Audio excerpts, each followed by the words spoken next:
wanted to just take one moment and remind you about the perspective at which we come to these issues, because it is quite different from the perspective that many others in the financial advisory field might share. In order to focus in on that perspective, I put up this chart here which attempts to compare different delivery models in different kinds of industries. We have some industries where the delivery model is designed around selling product. We have some industries where the delivery is designed around selling service. And then we have some systems where the process is combined.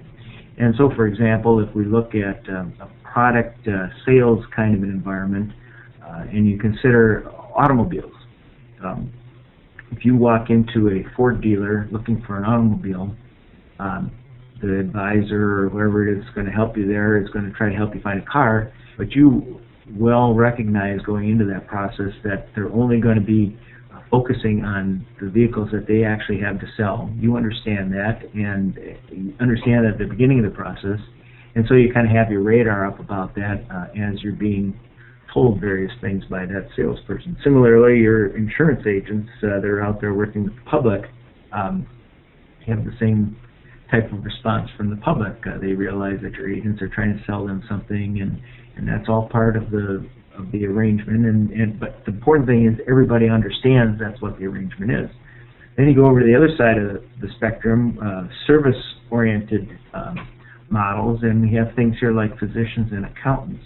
These are professionals who provide a professional service based on training and education, and you pay them a professional fee for their service, but they're not really in the business of trying to sell you any particular product or anything like that. Imagine how you would feel if you went for a prescription to your physician and they wrote a prescription for you and you realized that they were getting a 20% commission on the prescription that they were writing for you.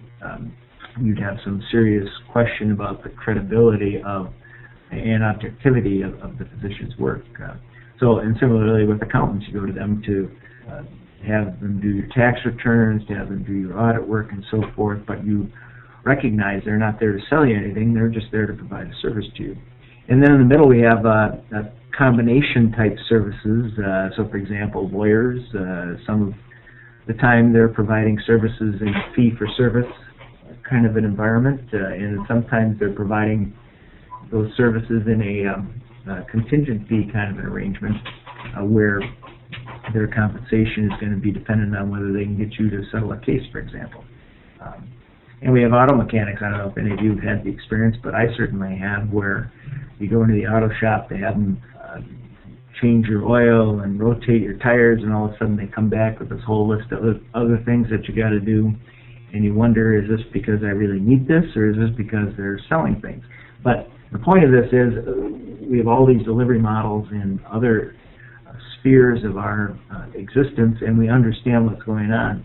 The difficulty that we have in financial services is we have those same three types of delivery models, except it's all extremely confusing because everybody calls themselves the same thing. And so I apologize for the fact that it's so confusing, but let me try to help you understand what that difference would be. The vast majority of people that are in the financial services industry, calling themselves advisors or wealth managers or whatever they are actually brokers, and they're actually working in this business model. They're giving you advice, yes, but their advice is designed to get you to buy what they have to sell, very much like the Ford salesperson's job is to advise you to buy a car, but that car is going to be a Ford. On the other side of the spectrum, we have independent fiduciaries, or fee only is another way to think about this. These are organizations or individuals who provide financial advice and financial advisory services only for a fee, very much like what the physician does or the accountant does. There's no product sales component to this. They're not there to sell you anything. They're just there to provide you a professional service. And then we have those in the middle, which in the industry we call dual registrants. Sometimes you'll see them out in the market calling themselves fee-based advisors because they're trying to get themselves to sound like they're fee-only advisors, but they're really not. They're fee-based advisors, and these are individuals who want to be able to position themselves as providing fiduciary-like services, but yet they still have a significant portion of their revenue that comes from selling you what they have to sell you, similar to what the auto mechanic might do.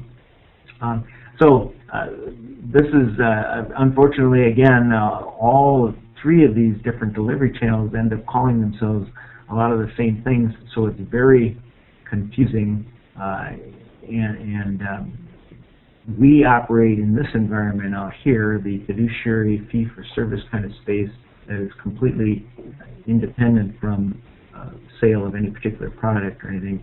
And the reason I want to go through that is because there is a point in here where that distinction is very important to understand in terms of the kind of advice you're going to receive on buying and selling bonds specifically.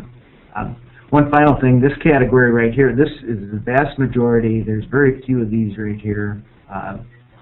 This number is increasing more and more because more and more of the brokers are trying to position themselves to be able to claim that they're providing services like that.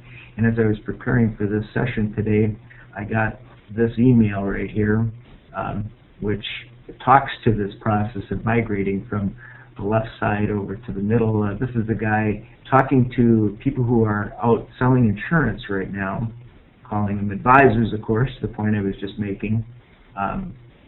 I had this insurance salespeople, and he's trying to say, why should they become registered as advisor representatives like the fiduciary model, which is what he's talking about. And he's suggesting that there's three reasons. One is protection from regulation. I had in here, what a great reason. That's exactly what the public wants, don't you think, is people that are doing this stuff to be protected from regulation.